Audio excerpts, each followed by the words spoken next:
आज के समय में अगर आप एक मैकेनिकल इंजीनियर को देखेंगे तो 3-4 साल जॉब करने के बाद भी उनकी इन हैंड सैलरी 20 से 25 हज़ार रुपए तक ही हो रही है।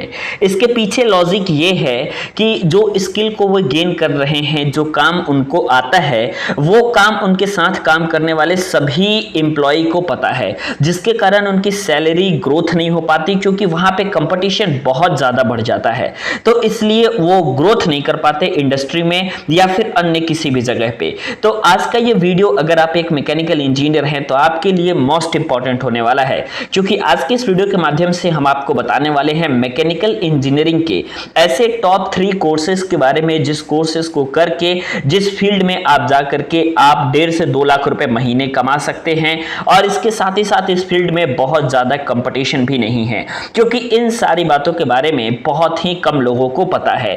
तो आप जहां भी जॉब करिए वहां पे आप एक अलग सा और एक अच्छा सा स्किल गेन करने की कोशिश जरूर करिएगा।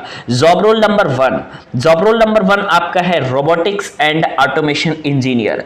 देखिए आजकल ऐसा हो रहा है कि मैनुअल ऑपरेशन को खत्म किया जा रहा है। तमाम सारे इंडस्ट्री में लोगों के जॉब के ऊपर खतरा आ चुका है। मैनुअल ऑपरेशन को इसलिए खत्म किया जा रहा है क्योंकि उन सारे काम को रोबोट आसानी से कर ले रहे हैं। तो रोबोटिक्स को ही वर्क के लिए ज्यादा आजमा रही हैं कंपनियां, जिसके कारण एम्प्लॉय के जॉब पे बहुत ज्यादा खतरा आ जा रहा है। वही जिन एम्प्लॉय ने रोबोटिक्स एंड ऑटोमेशन इंजीनियर का स्किल हासिल कर लिया है, अगर उनके पास पीएलसी एसकेडा का नॉलेज है, अगर उनके पास रोबोटिक्स और ऑटोमेशन का नॉलेज है, अगर वो एक ऑटोमेटिक इंजीनियर हैं, तो वो रोबोटिक्स को कंट्रोल करना जानते हैं। इसके साथ ही साथ अगर आपके पास इन तरीके की स्किल्स हैं तो आप आराम से इन सारी चीजों को आराम से कर सकते हो और आप एक रोबोटिक्स एंड ऑटोमेशन इंजीनियर बन सकते हो। रोबोटिक्स एंड ऑटोमेशन इंजीनियर बनने के लिए आपके पास मैकेनिकल इंजीनियरिंग की योग्यता होनी जरूरी है, क्योंकि ज्यादातर मैकेनिकल इंजीनियरिंग के student robotics and automation engineer बनते हैं। अगला आपके पास है वो है आपका graduate marine engineer. Graduate marine engineer का जो आपका क्वालिफिकेशन होता है, अगर आप मरीन इंजीनियर बनना चाहते हो, अगर आप शिप पे काम करना चाहते हो, तो इसके लिए आपके पास मैकेनिकल इंजीनियरिंग का कोर्स होना चाहिए। अगर आपने मैकेनिकल इंजीनियरिंग अपनी कंप्लीट कर ली है तो मैकेनिकल इंजीनियरिंग को कंप्लीट करने के बाद आप शिप पे जॉब कर सकते हो, जहाज पे जॉब कर सकते हो, जहां पे आपको जहाज के मेंटेनेंस से लेकर के और रिपेयरिंग तक का काम सिखाया जाता है। सबसे अच्छी बात यह है कि यहाँ पे अगर आप जॉब करते हैं तो इस जॉब को करने के साथ ही साथ सबसे अच्छी बात यह होती है कि स्टार्टिंग में ही आपको 1 लाख से 1.5 लाख तक की पर मंथ सैलरी आपको मिलने लगती है। ये बिल्कुल स्टार्टिंग की बात है।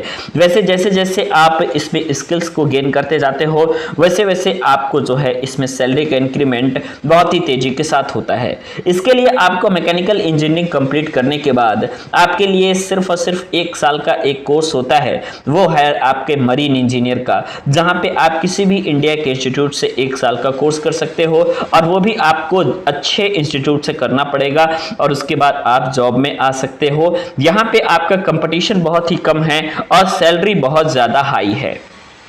सैलरी हाई रहने का रीजन ये है कि तमाम सारे ऐसे लोग जो मैकेनिकल इंजीनियरिंग को कंप्लीट करके सीधे तौर पे इंडस्ट्री में आ जाते हैं और सभी के साथ काम करने लगते हैं, तो उनकी सैलरी ग्रोथ नहीं हो पाती। आपको कुछ हट करके स्किल हासिल करनी पड़ेगी और आपको कुछ अलग करना पड़ेगा, तभी जाकर के आप अच्छे तरीके से एक इंजीनियर कहला सकते हो।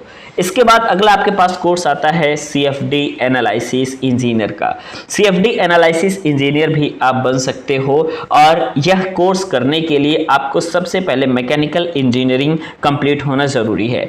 अगर आपने मैकेनिकल से अपनी इंजीनियरिंग कंप्लीट की है तो ऑटोमोबाइल या फिर एरोस्पेस या फिर हाइड्रो पावर और मेडिकल सेक्टर, इन सभी जगहों पे CFD का बहुत ज़्यादा यूज़ किया जाता है। तो आप इन सभी जगहों में किसी भी जगह पे CFD एनालिसिस इंजीनियर के तौर पे जॉब कर सकते हैं। ऐसे सभी जगह है जहां पे आपकी फ्लूइड की वजह से इफेक्ट आता हो, वहां हम CFD का यूज करते हैं इसके लिए कुछ बेसिक आपके पास नॉलेज होनी ज़रूरी है, जैसे मैथमेटिक्स की आपके पास नॉलेज होनी चाहिए और जो मैकेनिकल के बेसिक सब्जेक्ट हैं उनका नॉलेज आपके पास ज़रूर होना चाहिए। इसके साथ ही साथ मैं अगर अगले जॉब के बारे में बताऊं तो कई सारे ऐसे लोग होते हैं जो कि मैकेनिकल इंजीनियरिंग को कंप्लीट करने के बाद डिज़ाइन इंजीनियर बनना चाहते हैं। अगर आप मैकेनिकल इंजीनियरिंग कंप्लीट करने के बाद डिज़ाइन इंजीनियर बनना चाहते हैं तो इसके लिए आपके पास कैड की बहुत अच्छी नॉलेज होनी चाहिए। अगर आपके पास कैड का अच्छा नॉलेज है तो आप आराम से डिज़ाइन इंजीनियर बन सकते हो। और कैड का कोर्स आप मैकेनिकल इंजीनियरिंग करने के साथ साथ ही कर सकते हैं या फिर मैकेनिकल इंजीनियरिंग करने के बाद कर सकते हैं। उम्मीद है वीडियो आपको अच्छा लगा होगा।